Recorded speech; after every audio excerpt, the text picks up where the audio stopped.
이가서 7장 14절부터 20절 말씀.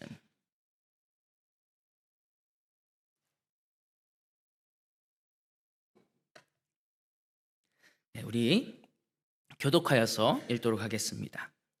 원하건대 주는 주의 지팡이로 주의 백성 곧 갈멜 속 삼림에 홀로 거주하는 주의 기업의 양떼를 먹이시되 그들을 옛날같이 바산과 길르앗에서 먹이시옵소서.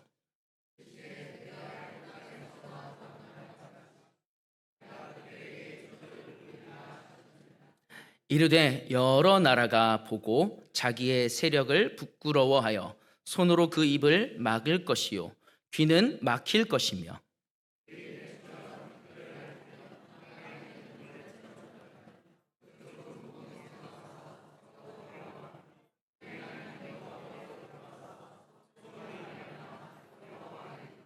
주와 같은 신이 어디 있으리이까?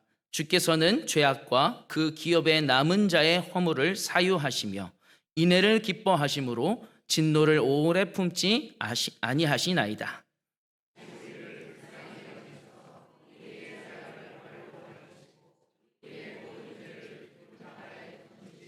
함께 읽겠습니다. 주께서 옛적에 우리 조상들에게 맹세하신 대로 야곱에게 성실을 베푸시며 아브라함에게 인애를 더하시리이다. 아멘. 우리 진짜로 마지막이네요. 2025년에 마지막 주일을 우리가 보내고 있습니다. 여러분 혹시 2024년 12월 28일에 여러분들이 뭘 했는지 혹시 기억나시나요? 2024년 12월 28일 2024년 제일 마지막 주일 말고요. 주일 말고 28일이요. 12월 28일. 내가 뭐에 돈 썼는지 뭐 문자 온 거 뭐 그런 거 보거나 아니면 사진첩 뒤져 보면은 내가 무슨 일을 했구나라고 혹은 누구를 만났었구나 혹은 내가 어디에 있었구나 라고 알 수는 있을 것 같아요. 다시 한 걸음 더 나아가서 혹시 그날 여러분들이 느꼈던 그 감정과 그날 다른 사람과 나누었던 그 대화들 그리고 그날의 분위기를 지금 이 순간에 혹시 똑같이 만들어내실 수 있는 분이 계신가요? 1년 전이 좀 너무 가깝다면은 여러분의 인생에 가장 행복했던 시기가 언제신가요? 한번 생각해 보시겠어요? 가장 행복했던 시기. 지금이세요? 지금 말고 예전에 가장 행복했던 시기. 친구들과 함께 시간 가는 줄도 모르고 정말 즐겁게 웃고 떠들었던 그 시절. 걱정도 없고 근심도 없이 마냥 즐거웠던 내 삶의 전성기 같은 시기. 그 시기를 떠올려 보시면은 그때 진짜 좋았는데 그때로 한번 돌아갔으면 좋겠다 라고 생각하시는 분들이 있을 것 같아요. 그래서 그때를 추억하면서 그때 그 사람들과 함께 우리 다시 한번 뭉쳐보자 이렇게 해서 그 사람들 다시 모은다고 그때의 그 정말 즐거웠던 그 모든 감정들이 그 시절이 재현이 되던가요? 쉽지 않습니다. 이미 시간이 많이 흘러서 서로의 상황이 많이 달라졌어요. 누군가는 건강을 잃기도 했고 체력이 또 안 되기도 하고 누군가는 마음의 여유를 잃어버린 상태이기도 하고 또 어떤 경우에는 그 너무 좋았던 그 사람과의 관계가 틀어져서 서먹해진 사이도 있을 것이고요. 혹은 이미 세상을 떠난 그런 분들도 있을 수 있겠죠. 우리가 아무리 애를 써도 흘러가 버린 그 시간 그리고 변해버린 관계를 다시 회복시키는 일들은 불가능합니다. 이것이 바로 피조물인 우리 인간이 가지고 있는 한계이죠. 우리에게는 그 과거로 되돌아갈 능력이 없어요. 인간에게 지나간 시간은 영원히 닫힌 문과도 같습니다. 근데 오늘 본문 이 미가서 7장의 기도는, 이 미가의 기도는 우리의 이런 상식을 완전히 뒤집어 놓습니다. 지금 미가 선지자가 경험하고 있는 이 이스라엘의 상황, 이스라엘 백성들이 처해 있는 이 상황은 그냥 단순히 경제가 어렵다거나 혹은 잠시 힘든 시기를 지나고 있는 그 정도가 아니었습니다. 그가 목격하고 있는 이 이스라엘 백성들이 처해 있는 현실은 절망 그 자체였어요. 미가서 앞부분을 살펴보면은 당시 이스라엘이 얼마나 철저하게 무너져 있었는지를 잘 알 수 있습니다. 사회의 정의가 완전히 무너져 있었어요. 미가서 3장을 보면은 그 당시 지도자들은 백성을 보호하기는커녕 백성의 가죽을 벗기고 그 뼈를 꺾어서 다지기를 냄비 속의 고기처럼 취급한다라고 말을 합니다. 힘 있는 자들이 약한 자들을 밥 먹듯이 삼키는 아주 잔혹한 시대였던 거예요. 또 영적인 타락이 극에 달했던 시기였습니다. 제사장들은 삭슬 위에서 교훈을 해요. 자기가 뭔가 받아야지만 말씀을 가르친다는 거예요. 선지자들은 돈을 주면은 평강을 외쳐줍니다. 입에 무엇인가를 채워주지 않으면은 전쟁을 준비하는, 돈에 팔려버린 종교가 된 거죠. 하나님을 두려워하는 것이 아니라 하나님을 이용하는 시기였어요. 무엇보다 비참한 것은 이 인간 관계의 가장 기초가 되는 이 신뢰라는 것이 산산조각 났다는 것입니다.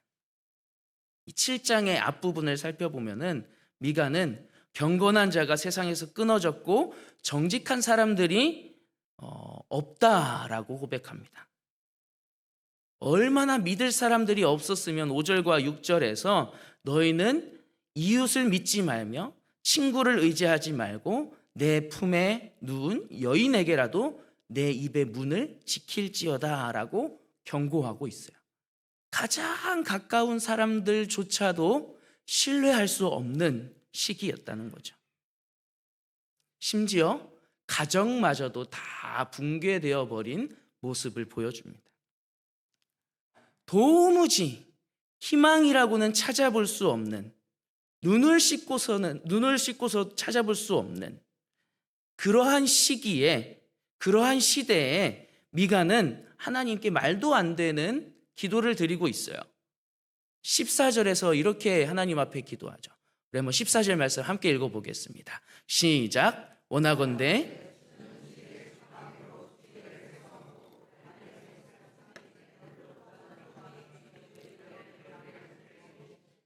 그들을 옛날같이 바산과 길르앗에서 먹이시옵소서. 이스라엘을 바산과 길르앗에서 다시 먹여주십시오. 여기서 이 바산과 길르앗은 이스라엘 역사 가운데 가장 풍요로웠던 목초지, 하나님의 은혜가 가장 풍성했던 시절을 상징하는 말들입니다. 미가는 지금 하나님께, 하나님, 다 망가져버린 우리를 저 옛날 가장 좋았던 시기, 가장 풍요로웠던 그 시절처럼 회복해 주세요 라고 기도하고 있는 거예요.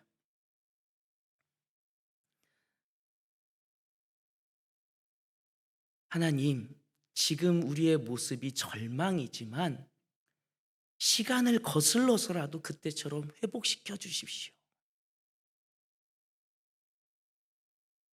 여러분, 이 말을 하나님께 했으니까 아무 말도 안 듣지, 사람에게 이러한 부탁을 했다라고 하면은 야 미가야 정신 차려라, 혹은 철 좀 들어라 라는 말을 들었을 수밖에 없을 거예요. 하지만 놀랍게도 우리 하나님은 이 기도에 반응하십니다. 15절을 보면 하나님께서 이렇게 대답하세요. 네가 애굽 땅에서 나오던 날과 같이 내가 그들에게 이적을 보이리라. 하나님은 미가야, 안타깝지만 안 된다. 지금은 이미 늦었다. 라고 말씀하시지 않으세요.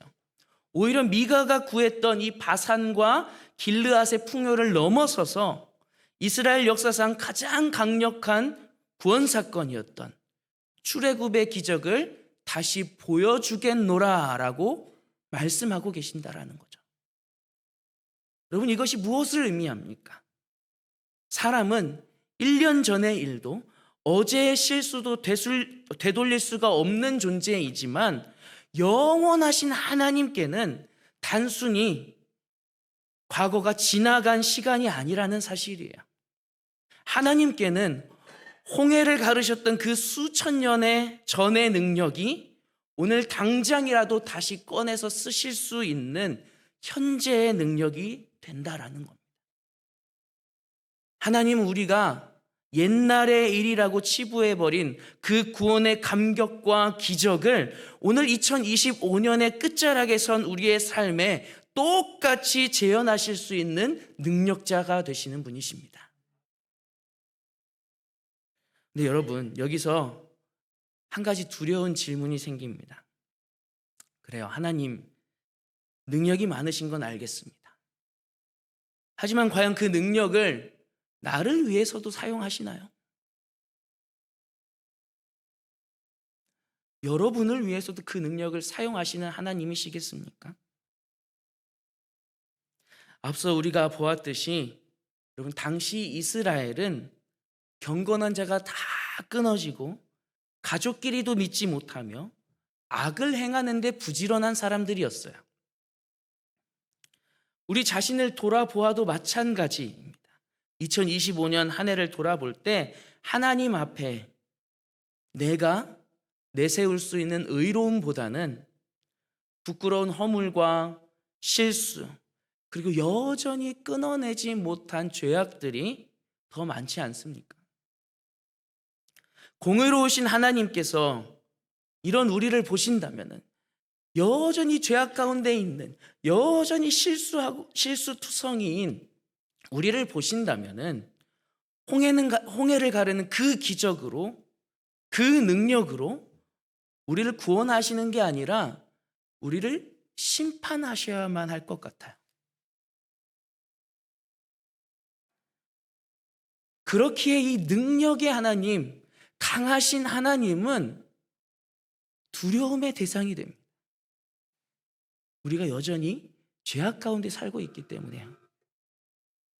주와 같은 신이 어디 있으리까? 라고 이 미가가 감탄하며 하나님 앞에 기도합니다.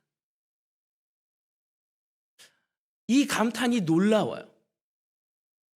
분명히 죄악이 가득한데, 하나님 앞에 내세울 것 없는데, 하나님 앞에 부끄러운 것들 투성이인데 미가가 하나님의 마음을 발견하고 이렇게 감탄하며 고백하고 있는 거예요. 주님과 같은 분이 어디에 있습니까? 도대체 뭘 보고, 하나님의 어떠하심을 보고 미가가 이렇게 감탄하고 있을까? 여러분이 주와 같은 신이 어디에 있으니까? 라는 이 말은요, 미가 선지자의 이름의 뜻이기도 합니다. 주님과 같은 분이 어디 있습니까? 그리고 미가서 전체의 주제이자 결론이에요. 도대체 무엇이 그토록 놀라웠을까? 어떻게 주님과 같은 분이 이렇게 계실 수 있습니까? 라는 이 고백이 어떻게 나올 수 있었을까?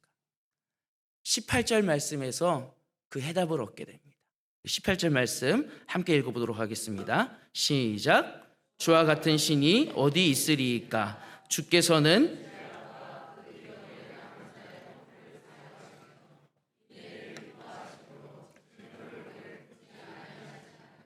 아멘.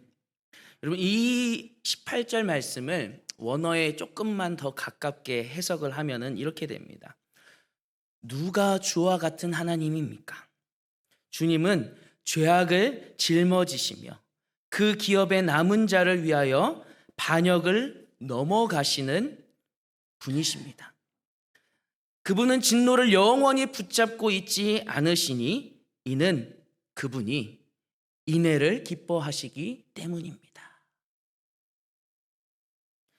여러분, 하나님은 이 이스라엘 백성들이 자격이 있기 때문에 내가 보니까 너희가 나의 축복을, 내가 주는 회복을 누리게 합당한 모습이니까, 그 자격이 있으니까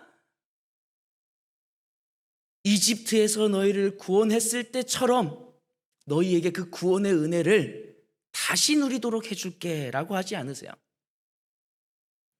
바산과 길르앗의 풍요를 누릴 만큼 깨끗해서 그들을 회복시켜 주시겠다라고 하지 않으십니다. 하나님은 본질적으로 진노를 오래 품지 않으시는 인애, 즉 변함없이 사랑하시는 하나님이시기 때문이에요. 여러분, 이것이 하나님이 변함없이 사랑하시는 분이시다라는 이 사실이 우리가 소망을 가질 수 있는 유일한 근거가 됩니다. 만약 하나님이 우리의 2025년의 행적을 따라서 계산하셨다면은 오늘 이 자리에 남아 있을 수 있는 사람은 단 한 사람도 없을 것입니다. 그러나 하나님은 19절에서 말씀하시는 것처럼 기꺼이 우리의 죄악을 발로 밟으시는 분이십니다. 우리의 모든 죄를 깊은 바다에 던져내어 버리시는 분이십니다. 하나님이 홍해를 가르시고 애굽에서 이스라엘을 건져내실 때 이스라엘이 거룩했습니까? 아니에요. 그들은 여전히 불평했어요. 믿음이 없었어요. 그럼에도 하나님이 능력을 베푸신 이유는 단 하나였습니다. 하나님이 그들을 사랑하셨고 그들과 언약을 맺으셨기 때문이에요. 여러분, 오늘 이 순간에 우리들에게 다가오는 하나님도 미가 선지자의 때와 동일하신 하나님이십니다. 여러분, 2025년의 끝자락인 지금 혹시 여러분들의 마음은 어떠십니까? 우리가 잘 아는 찬양의 가사처럼 힘들고 지쳐서 낭망하고 넘어져 일어날 힘이 전혀 없는 그런 상태는 아니십니까? 지난 한 해 동안 반복된 실패 때문에 또 여전히 변하지 않는 나 자신의 그 연약한 모습에 실망하여서 고통 속에 눈물 흘리고 계시지는 않으십니까? 스스로를 보면서 나는 안 돼, 나에게는 더 이상 기회가 없어 라고 생각하면서 움츠러들어 계신 분은 혹시 계시지 않습니까? 하지만 여러분, 꼭 기억하시기를 바랍니다. 우리는 우리 자신에게 실망하지만 하나님은 우리를 절대로 포기하지 않으시는 분이십니다. 오늘 성경은 분명히 말합니다. 하나님은 심판보다 용서를 더 기뻐하시며 진노를 오래 품기보다 인애를 베풀기를 즐거워하시는 분이시라고요. 그 인애하신 주님께서 죄짐에 눌려서 고개 숙인 우리에게 지금 조용히 다가와 손잡고 말씀해 주십니다.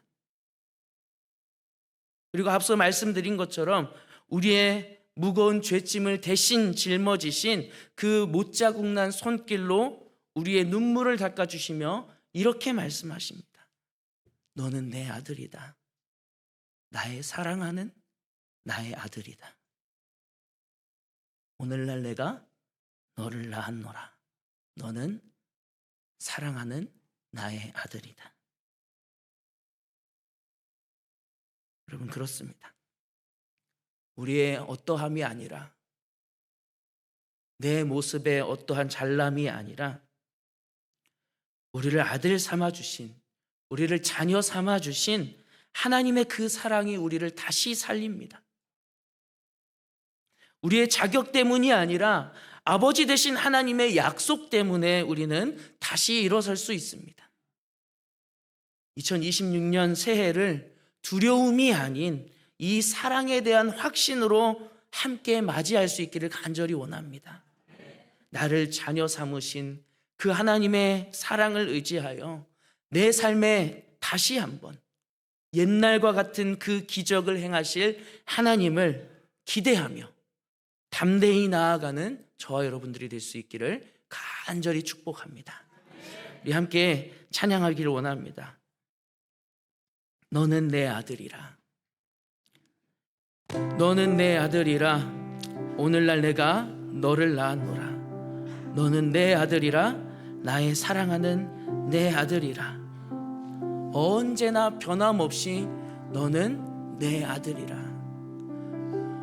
우리를 죄악으로 말미암아 심판하시기보다 용서하시고 사랑하기를 원하시고 즐거워하시는 그 하나님 앞에 우리의 모든 죄짐을 다 가지고 나아가서 주님, 그럼에도 불구하고 나를 사랑하는 아들이라, 사랑하는 딸이라, 사랑하는 자녀라 말씀하시니 감사합니다.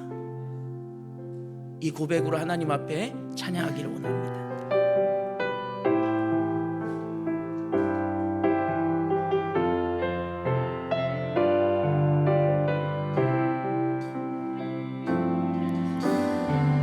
힘들고 지쳐 낭망하고 넘어져 일어날 힘 전혀 없을 때에 조용히 다가와 손 잡아주시며 나에게 말씀하시네. 나에게 실망하며 내 자신 연약해 고통 속에 눈물을 흘릴 때에 혼자 굽난 그 손길 눈물 닦아주시며 나에게 말씀하시네.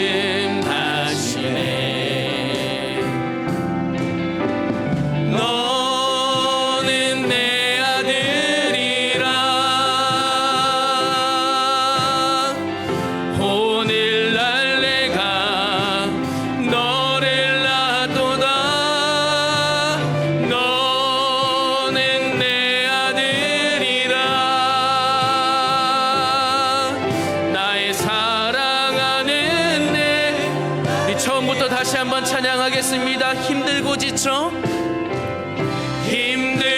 지쳐 낭망하고 넘어져 일어날 힘 전혀 없을 때에 조용히 다가와 손 잡아주시며 나에게 말씀하시네. 나에게 실망하며 내 자신 연약해 고통 속에 눈물을 흘릴 때에 혼자 굽난 그 손길 눈물 닦아주시며 나에게 말씀하시네.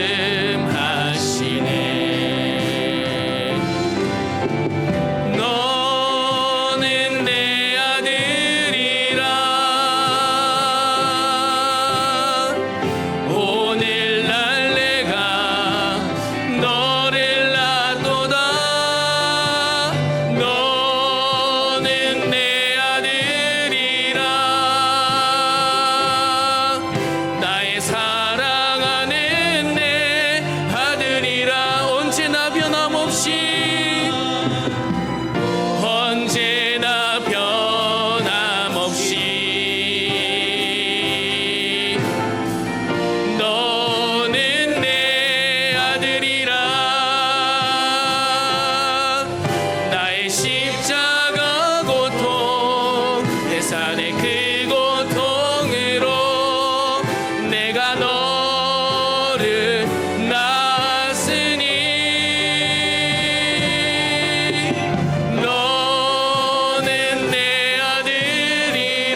우리의 모습은 지난 한 해를 돌아보면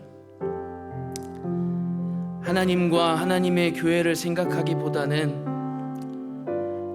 나를 먼저 생각했던 모습들이 더 많이 있음을 고백할 수밖에 없습니다.